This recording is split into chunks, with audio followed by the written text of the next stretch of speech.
Halo Infinite's world is incredibly large, and its vast combat zones connect seamlessly to each other. Its vistas are filled with adventures that entice you to stray from the Golden Path story missions. From a distance, it might appear that we're building an open world game, but that's not really the case. We're making a Halo game, a sandbox shooter where our goal is to make you feel like the most powerful actor in a rich, emergent, sci-fi combat simulation.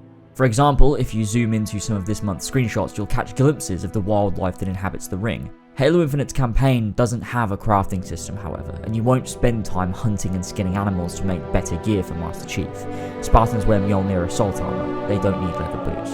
What you will spend time doing is plummeting from a rocky overlook into the heart of an enemy patrol, eliminating their leader with a well-stuck plasma grenade, using your grapple shot to pull his power weapon off the ground into your hands, and then empty its magazine into the rest of the patrol, scattering the nearby wildlife back into their burrows. Which is to say, we've designed Halo Infinite so that you're freer than you've ever been to do what a Spartan super soldier does best. Survey a battle space, plan your attack, engage the enemy, deal with whatever surprises the sandbox throws your way, and then rearm for the next battle. What's different this time is that you have more freedom than ever before to choose your path through the world. Follow a hidden cave system into a well-guarded fortress, wind your warthog through a fog-filled mountain pass, capture a banshee and fly to a floating ring fragment across a gap of stars. A strong narrative remains at the heart of the Master Chief's adventure, and your journey between story missions is entirely up to you. Are the final words from 343's most recent post on Halo Waypoint regarding Halo Infinite. There was a lot of negativity surrounding Halo Infinite when the first gameplay demo was shown in July of 2020, and I can't say it was misplaced. I contributed too, with my disappointment at it straying away from Halo's foundations after feeling comforted by the classical art style in early promotional trailers. The visuals were severely underwhelming for the flagship Series X game, and it felt as if Halo fell entirely flat, whereas previously it rose above the competition. That being said, I truly believe Halo Infinite has what it takes to be Xbox's biggest turnaround, a game that began as all zeros and became all tens. It's a big prediction and perhaps slightly hyperbolic, but I truly feel that despite their shortcomings in previous iterations trying to mimic Halo and change it into something else, 343 have finally found their footing and are not just mimicking Halo for a new generation, they're creating Halo for a new generation, and that distinction is incredibly important.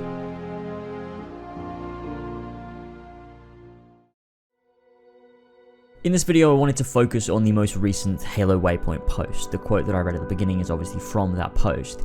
If you want to read the entire thing, I will link it down in the description. I'm not going to go over every little detail, so if you want every little detail, that's where you're going to be able to find it. I did want to focus on a few of the details, however, that they did talk about in this article, because Halo is incredibly important to me, and I have to say, reading what they had to say about their design philosophy for this game, it made me feel that they know what they're doing. I felt like Halo was in the hands of somebody that understands Halo, and that's insane coming from 343, a company that I didn't feel understood Halo for the previous 10 years.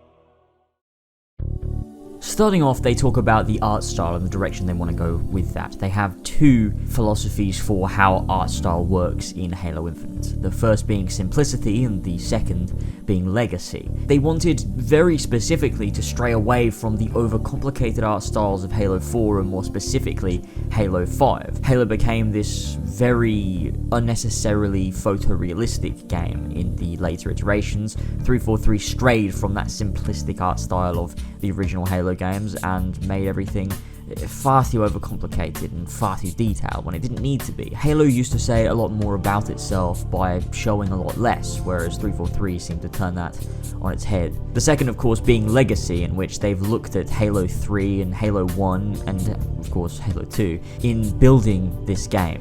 The design of Zeta Halo, the open space that we're in, resembles the very first place we see on the Halo ring in Halo Combat Evolved, the forest biome they call it. It's an ode to Combat Evolved. Biome, of course, suggesting that there are more locations to visit other than forest areas that look like Halo 1. Which is, of course, very interesting, and as we see from that very first trailer, it does show that there are a lot of different areas to visit, which means that should be interesting to see as well, given that Halo's always prided itself on having very varied areas to visit in the various missions, so I would hope to see the same coming from Infinite. And as well, they've said the grunts and jackals now resemble Halo 3, which is great because Halo 3 is my Halo. As much as I do love Combat Evolved in Halo 2, Halo 3 is the one that stands out to me in my memory, and I think for a lot of Halo fans stands as the best Halo there ever was. On top of that, they've given reasoning for the hexagonal pillars, of which they seem to have toned down slightly in some of these new images. It might just be we're seeing a different location on the ring, but it does seem that perhaps they've decided to dial that back a little bit more in favour of more natural landscapes on the horizon, as that was an issue from the demo. The reason for these hexagonal pillars being that Zeta Halo, once it was damaged and partly destroyed, a lot of its infrastructure is now more visible on the surface, which is interesting. It means there's a reason for that design choice, which there should be for any design choice, I suppose. On top of that, with art styles and things like that, we can see a new, or old I guess you could say, style of beam emitter that is now on this Halo ring.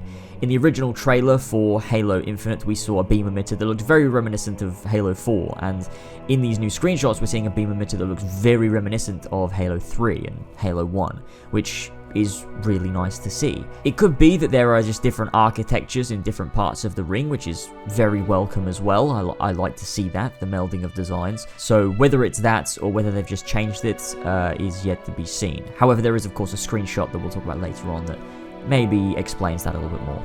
And with regards to this image of the beam emitter, they've also displayed some more imagery of the day-night cycle that occurs on the Halo ring, showing that the atmosphere drastically changes between day, night, sunset, and sunrise. It's really nice to see, and it's clear that they've worked heavily on the lighting system of this game, because in the original demo for Halo Infinite, everything looked very flat. It could have been the positioning of the sun, it could have been the location of the world they were in, but regardless, everything comes across as flat. There's not a lot of shadows, not a lot of shading, not a lot of depth to the lighting in these environments, and what we see now is that it's completely the opposite of that. There's depth everywhere, detail where it needs to be, and the lighting looks a hell of a lot better than it did in the first demo.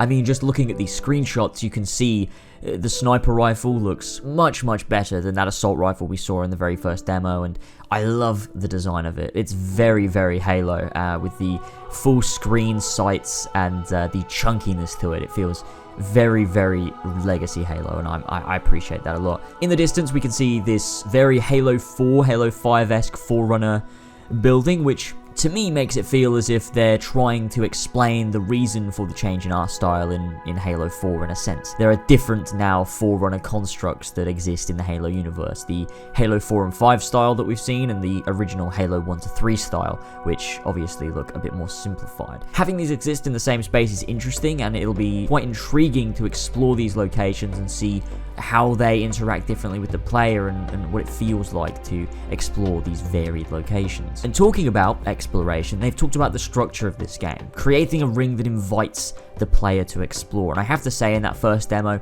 I didn't feel invited to explore. I felt like I wanted to move through the environment to get on with what I had to do, but looking at some of these screenshots, I feel almost lost in the world.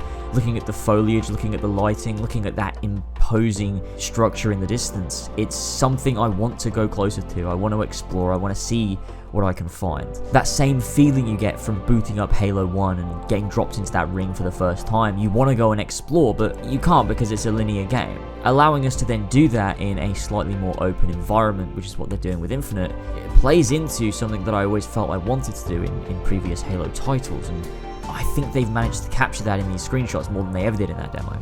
And as for things you can find, they've used a voice note as an example, having John and Halsey discussing Cortana's next moves after Halo 5, meaning that they're not dropping that storyline. They're still continuing the Halo 4-5 storyline, which a lot of people might be a little bit irritated at if they didn't like it. I have my issues with that storyline myself, but I'm interested to see where they take it, and I'm quite happy that they're focusing on resolving that as well, rather than abandoning it entirely for something different. And with talks to structure, they've said that it's not an open world game, it's very much a Halo game.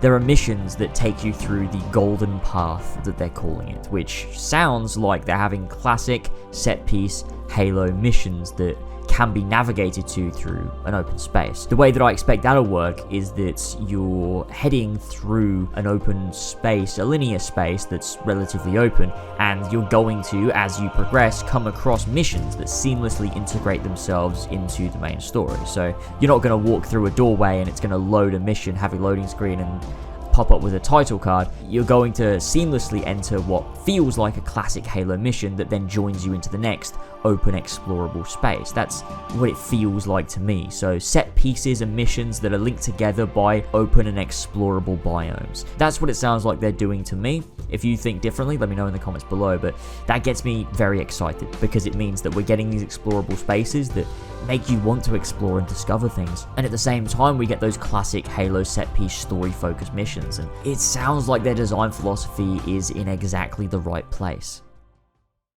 Obviously, the things that I've talked about here are just a few things to find in Halo Infinite, and only a few things they've mentioned in this article, but it makes me feel like Halo's in safe hands. Honestly, everything I've read here sounds exciting. Everything I've read here sounds interesting, and I'm intrigued to jump into Halo Infinite and see what this game has to offer. Where the multiplayer is concerned, it's still yet to be seen, but I do feel that they're probably going to have something relatively strong. Halo 5, for all its faults, had a pretty fun multiplayer. It didn't play like a classic Halo, but it was fun nonetheless. With the reduced advanced movements and focus on power weapons and equipment in Halo Infinite, then maybe multiplayer can be in even a better direction than it was before. Customization perhaps being like Reach, which we've seen in previous screenshots, means I think there's going to be a lot of fun to have in Halo Infinite's multiplayer. Although, my biggest concern, of course, was the campaign. Halo, at the end of the day, is a story game. The multiplayer is a huge component,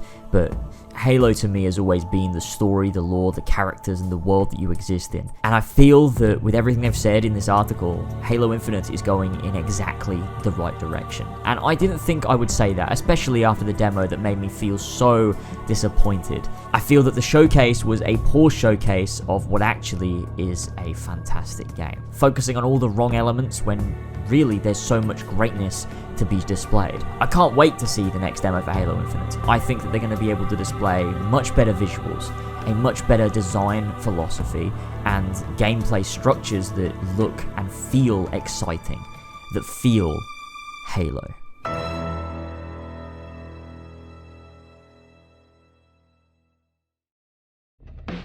This video was sponsored by the online learning community Skillshare. Skillshare offers classes on a bunch of different things. I've seen a lot of people going in and finding new ways to spend their time. It's great to see, as well as supporting the channel with that 2-month free membership. It's super affordable at under $10 a month after the free 2 months, and you're getting access to a ton of classes on things you might want to learn. You never know the potential career paths learning these skills could open for you. I'm using it to continue expanding my knowledge of After Effects, and there are some really great courses on there to be able to do that. Also, don't forget the deal is still available to you. The first 1,000 people to hit the link down in the description get a free trial of Skillshare Premium membership. It's worth checking out even if you don't think it's something you'd necessarily be interested in, because even just signing up for that free trial helps support me and also gets you access to a world of creativity that you might never have thought about before. As always, if you do check it out with my link and decide to learn a new skill, tweet the results at me or hit me up on Discord. I'd love to see what you've all been learning how to do using Skillshare. Thank you everyone so much for joining me for this video. Let me know your thoughts on Halo Infinite in the comment section down below. I know it's been a bit turbulent with this game, and it's interesting to talk about because Halo is one of those things that after 5 did feel pretty dead. It felt like Halo was gone, they didn't really get it anymore. Halo Infinite, however, feels like they've changed everything up so much that they don't get it in a different way, or at least that's how it did feel to me originally. However, after reading this article, after reading what they have to say, God, it just feels like Halo. It feels like Halo taken to the next level. It feels like the logical next step for a Halo game whilst retaining all those things that we love, and I'm just excited to see more. My hopes are up, and this really is the first time for a long time that a franchise that I loved as a kid feels like it's returning to form in a way that only could have been dreamt about in 2007. I really am looking forward to seeing more of this game, and don't forget to subscribe for more videos on Halo, because it's a franchise that I grew up with and a franchise that I love. I enjoy talking about Halo and enjoy talking about it on podcasts, which, if you're interested, we do podcasts all the time over on 4 Pillars Network. 4 Pillars Podcast, As Always Podcast, we talk about all this stuff, as well as loads of other games, TV shows, movies, what we're doing in our lives. It's a lot of things. We do a lot of shows. Go support us over there on 4 Pillars Network. We'd really, really appreciate it. We put a lot of work into it. And with that said, thank you for watching. Don't forget to drop a like, you know, all that stuff, and I'll catch you next time for something new. See you later, boys. Bye-bye.